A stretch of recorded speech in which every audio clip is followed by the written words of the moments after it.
Welcome back. మధ్యప్రాచ్యంలో యుద్ధ మేఘాలు దట్టంగా అలుముకున్నాయి. ఇరాన్ అణుచర్చల విఫలమైన నేపథ్యంలో అమెరికా, ఇజ్రాయెల్ ఉమ్మడిగా నిర్వహించిన ఆపరేషన్ ఎపిక్ ఫ్యూరీ దాడుల్లో ఇరాన్ సుప్రీం నెట్రాన్తో పాటు పలు నగరాలపై జరిగిన ఈ భీకర వైమానిక దాడులకు ప్రతీకారంగా ఇరాన్ గంటల వ్యవధిలోనే తన ప్రతాపాన్ని చూపించింది. ఆపరేషన్ ట్రూ ప్రామిస్ 4 పేరుతో Iran Islamic revolutionary guard corps America, Israel స్థావరాలపై విరుచుకుపడింది. శత్రువులకు నరకం అంటే ఎలా ఉంటుందో చూపిస్తామని తీవ్ర హెచ్చరికలు చేసింది.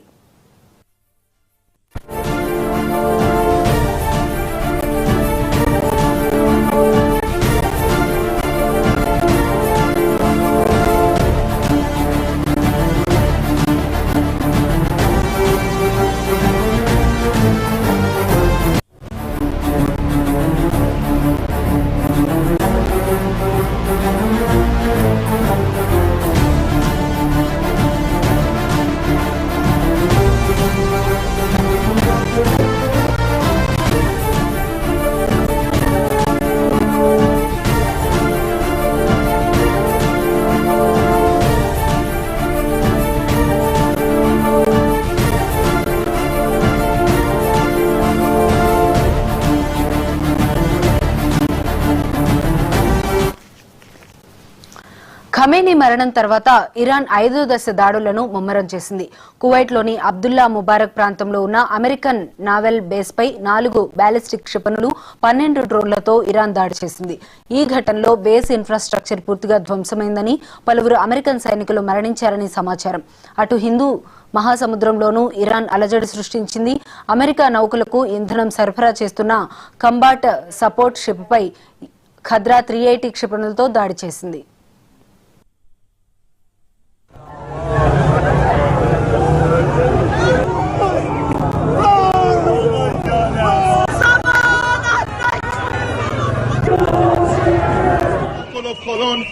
פגיעה ישירה, אוטובוס שלם עולה באש, אוטובוס שלם עולה באש.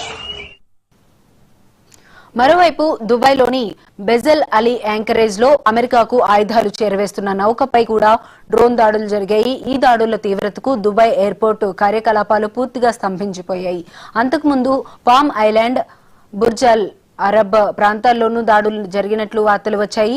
పర్షియన్ గల్ఫ్ దేశాలతో పాటు ఇరాక్, కుర్దిస్తాన్లోని అమెరికా బేస్లపై కూడా ఇరాన్ ఎయిర్ ఫోర్స్ బాంబుల వర్షం కురిపించింది.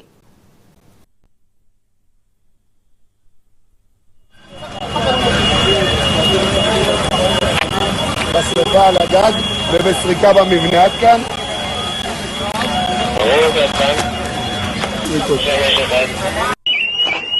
חבר'ה, פה בסוקולוב חולון, פגיעה ישירה, אוטובוס של...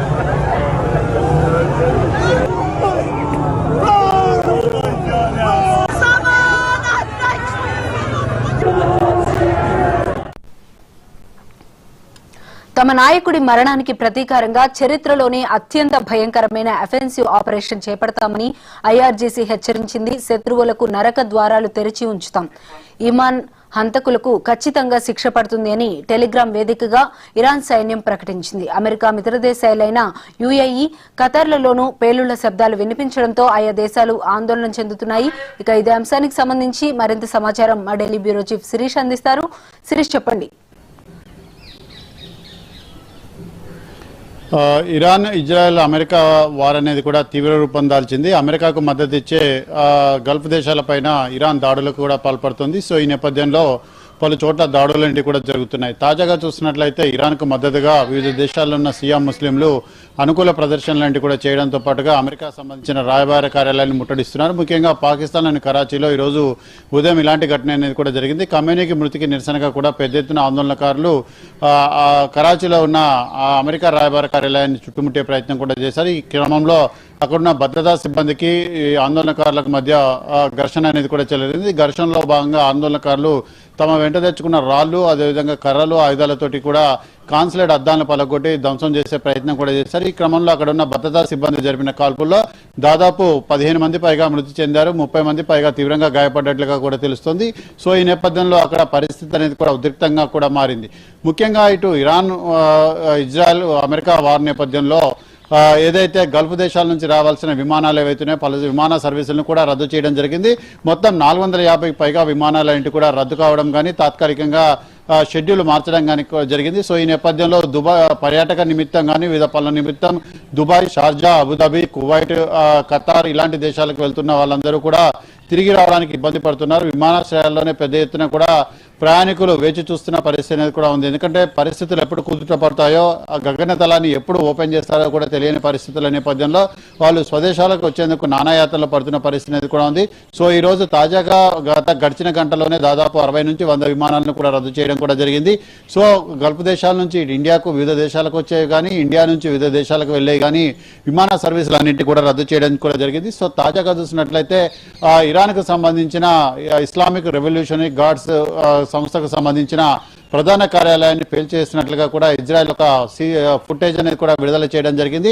దానిలో భాగంగా 40 మంది కమాండర్లను కూడా హతమర్చినట్లుగా కూడా చెప్తున్నారు. సో ముఖ్యంగా కూడా ఇరాన్ ఇంత పెద్ద ఆయిల్ సరఫరాదారిగా ఉంది, కానీ ఆయుధాలను సమకూర్చుకోవడంలో ఎందుకు విఫలమైంది అంటే ముఖ్యంగా ఇరాన్ దగ్గర గగనతల రక్షణ వ్యవస్థ అనేది కూడా లేకపోవడంతో ఆ దేశం భారీ మూల్యాన్ని చెల్లించుకోవాల్సి వచ్చింది. ఖమేనీ లాంటి సుప్రీం కమాండర్ని కూడా కోల్పోవాల్సి వచ్చింది. ఎందుకంటే ఇరాన్ దగ్గర బాలిస్టిక్ మిసైల్స్ ఉన్నాయని చెప్తున్నారు, హైపర్సోనిక్ మిసైల్స్ ఉన్నాయని చెప్తున్నారు, అదేవిధంగా ఇతర మిసైల్స్ ఉన్నాయని చెప్తున్నప్పటికీ కూడా ఎందుకు దాడులు సరిగ్గా చేయలేకపోతుంది, ఎందుకు తీవ్ర స్థాయిలో నష్టపోతుంది అనేది ప్రశ్న అనేది కూడా ఉత్పన్నమవుతుంది. సో ఈ నేపథ్యంలో ఇటు ఇరాన్ అనేది ముఖ్యంగా చైనా లాంటి దేశాలతోటి ఆయుధ సరఫరా విషయంలో ఒప్పందం అనేది కూడా కుదుర్చుకుంది.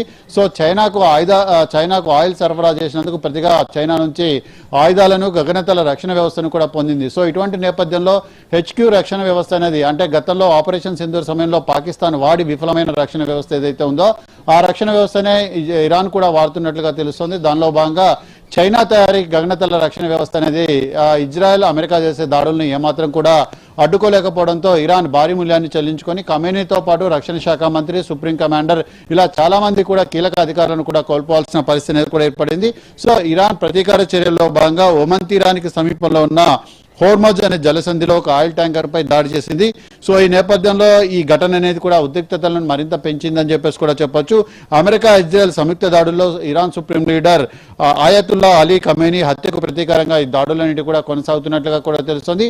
ముఖ్యంగా సైప్రస్ దీవానికి సమీపంలో ఉన్న యూకే అంటే బ్రిటన్ కు సంబంధించిన స్థావరాలపైన కూడా ఇరాన్ దాడులు చేసినట్లుగా కూడా యూకే కన్ఫర్మ్ కూడా చేసింది. దీంతో బ్రిటన్ కూడా ఈ యుద్ధంలోకి నేరుగా పాల్గొనడం అనేది కూడా జరుగుతుంది. అంటే ఒక చిన్న స్థాయి యుద్ధంగా ప్రారంభమైన అంటే కేవలం ఒక 3 దేశాల మధ్య ప్రారంభమైన యుద్ధం అనేది కూడా క్రమక్రమంగా విస్తరిస్తున్న పరిస్థితి అనేది కూడా కనపడుతుంది. కొద్దిసేపు క్రితమే రష్యా అధ్యక్షుడు వ్లాదిమిర్ పుతిన్ ఈ ఖమేనీ హత్యను ఖండించడం కూడా జరిగింది. అమెరికా అంతర్జాతీయ సూత్రాలకు విరుద్ధంగా ఈ దాడులకు పాల్పడి మారణహోమానికి కూడా పాల్పడుతుందని చెప్పేసి కూడా రష్యా ఆరోపిస్తున్న పరిస్థితి అనేది కూడా ఉంది. సో ఈ నేపథ్యంలో రష్యా నేరుగా కానీ లేకపోతే పరోక్షంగా కానీ ఇరాన్ కనుక సపోర్ట్ చేసినట్లయితే అప్పుడు ఉద్రిక్తతలు మరింత పెరిగే అవకాశం ఉంది.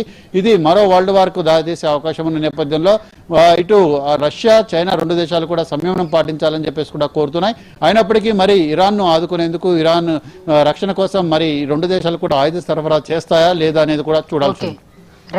Right thank you Sirish.